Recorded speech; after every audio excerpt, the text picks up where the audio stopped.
Alright, good morning mga kabikers. So tayo magta-tiles ngayon. Mayroon tayong rubber mallet, mayroon tayong paleta. Ito, gumawa tayong spatula to, pero stainless na ginawa natin. So para hindi tayo makapakan ng tiles, so ito yung ating proper procedure ng ating tiles. So ayan, mayroon tayong dry pack diyan. So ito, naka-dry pack tayo. Makikita nyo dry pack. So para sa dry pack kasi mas madali siyang tumigas ang tiles. Ang unang gagawin natin is papantay natin to, pero yung pantay na lampas ng tiles, pantay sa tiles lang, pantay tiles lang yan, pero halo pa lang yan dry pack pa lang yan para wala tayong kapak. So ganito yung proper procedure ng ating tiles. So yan, so babarahin natin ang kahoy para pantay. Yan, makikita nyo papantayan. Ayan, papantayin natin. So kahit sa mga baguhan pwede to, ganito lang ang gawin nyo. Kung baguhan ka mang tile setter, baguhan kang gustong matuto mag tiles, so ito lang ang sundin mo. For sure hindi ka makakapakan ng tiles. Yan, papantayin lang natin maigi para pag nilapat natin ang ating tiles is pantay agad. So ayan, makikita nyo pantay na yung ano natin, pantay na yung ating dry pack. So ang gagawin lang natin is ilalapat natin ito. Kaya hawak mo nga, itutok mo lang ganyan, iharap mo lang, umuntakpan to. Ayan, iharap mo lang dito. So yan, Sige. ilalapat natin ito ating tiles. Kung makikita nyo yung tiles natin, mas mataas siya ng konti. So ang gagawin natin dyan is papaluin natin ang ating rubber mallet. Ang rubber mallet ang gagawin. Papaluin natin ang rubber mallet. Rubber mallet, and then mayroon tayong level bar. So makikita nyo, i-level natin kung pantay na. So mataas pa ron, papaluin natin para bumaba. Mga baguhan, kaya-kaya nyo to, magagawa nyo. Sundan nyo lang proper procedure. Ayan, papantay nyo lang. Yan, makikita nyo nakalibel na, pantay na yung level nya. Ngayon babaklasin nyo to, aangatin nyo, tanggalin nyo ngayon. Ayan, so kung makikita nyo, lapat na lapat yung ating tiles, pantay na pantay. So walang ampaw. Ito naman ngayon ang gagawin natin ito. Mayroon tayo ditong purong simento. Itong halo natin is purong simento. So kailangan lang ang gagawin nyo is malapot na malapot yung ating simentong tinunaw.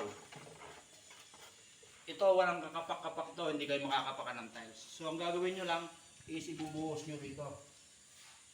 Yan, purong simento po yan, walang kailangan lang purong simento tapos malapot ang pagkakatimpla, hindi parang tubig lang. Yan, pupunuin lang natin lahat ng purong simento yan. Yan, puro simento lang to, walang adhesive, pero ito hindi kakapak. Ang gamit natin is granite tiles. So yung tiles natin is parang granite, pero tiles lang ito na 60 by 60. So ilalapat ulit natin. Yan, ilapat natin, and then kuha tayo ng foam para malinis.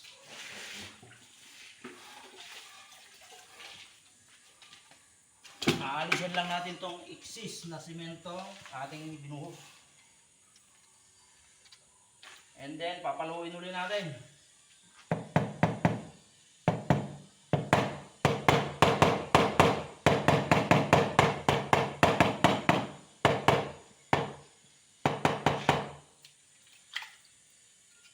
lilibilan natin ulit. Mataas pa rito sa kabila. Ayan. Makikita nyo, pantayan. Yan. So ayan, makikita nyo, libil na. Yan. Pag ilibil nyo ganyan, nakalibil din yan. So ayan, libil na. So pantay na po yan. Solid na solid ang laman, walang kaampaw-ampaw. So pag tumigas yan, kahit saan mo tuktukin yan, wala kang maririnig na ampaw. Kasi punong-puno yung loob. Ganyan lang yan lagi. Lahat yan, diretso. So lahat yan, ganyan ang ginawa natin. So, makikita nyo. So puro ganyan lang yan. Oh, okay na. Oh. Makikita nyo. Ayan, gitnang-gitna yung ating level. Ganon din sa kabila. Ayan, kung makikita nyo, pantay na pantay. Oh. Level na level yung ating level bar. So lahat yan, ganyan ang ginawa natin. So kung kahit natuktukin nyo, kahit saan kayo magtuktok nito, wala kayong matutuktok na kapak. Dahil yung ating halo, yung ating dry pack is punong-puno. So punong-puno yung ating dry pack, tapos bubuhusan mo ngayon ng purong simento, yung tinunaw natin. So wala talagang kapak yan, walang ampaw. Kasi solid na solid yung ilalim. So lahat yan, puro ganyan ang ginawa natin. So lahat yan hanggang doon, itatiles natin hanggang doon sa kitchen. Tapos na natin yung sa second floor, pati yung mga CR doon tapos na. So kaya nandito tayo sa baba. Pati yung CR doon sa may ano na yon, sa common CR, tapos na natin yon. So inidoro na lang ikakabit natin doon, tsaka yung lavatory. So lahat yan ganyan ang gagawin natin. Ganyan lang ang proseso. Lahat yan, oh. Kaya kahit saan ka dito magtuktok, kahit saan mo tuktokin yan, wala kang matutuktok na kapak. Lahat yan. Basta ganun lang, same procedure lang. Lahat ng tiles ganun lang gagawin nyo. Kahit sa baguhan, for sure, kahit baguhan ka, basta susundin mo lang yung procedure. Hindi ka makakapakan ng tiles. Kahit saan ka magtuktok dyan. Kahit yung mismong itong mga kantong to. Ayan, oh. Wala kang matutuktok na ampaw. Ito, kasi ang madalas mag-ampaw ito. Itong apat na corner na ito. Ito yung madalas mag-ampaw ito. Pero pagka ganun ang procedure mo, yung kagaya ng ginawa natin na purong-purong simento, kahit anong gawin mo dyan, walang kapak yan. So maraming salamat mga kabikers. So sana may natutunan kayo. Para doon sa mga baguhan, pwede nyong gayahin. So salamat.